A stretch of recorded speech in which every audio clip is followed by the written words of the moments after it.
All right, so we're going to talk about the third fundamental of AAA plus minutes. The third A in that AAA plus part is about doing things all the same.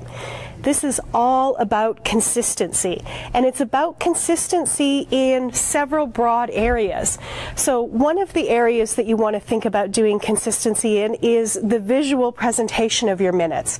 So if you're using the same fonts, the same headings, the same page layouts that separate resolutions out from the main body, it's going to make information that much easier to find in the future. So that's one really important area. The second area to consider is the kind of information that you include. So I'll give you a really quick example of that. For example, when you are appointing someone as an officer or director, my rule of thumb, and it doesn't matter what your rule of thumb is as long as you use it all the time, was to always use their given or their name that they went by plus one initial. Usually it was the middle initial, sometimes the first initial, and their last name.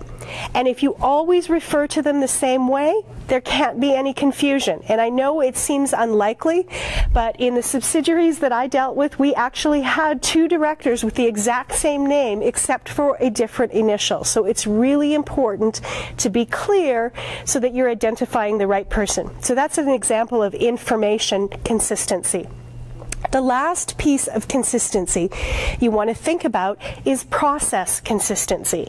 So if you always do minutes a certain way, if you always have a certain set of people review them before they go up the chain of command, your directors will have much more comfort that they've been fully reviewed and all of the appropriate comments have come in before they're coming to them for a final review. So keeping your processes consistent is a way that you can make life easier for yourself.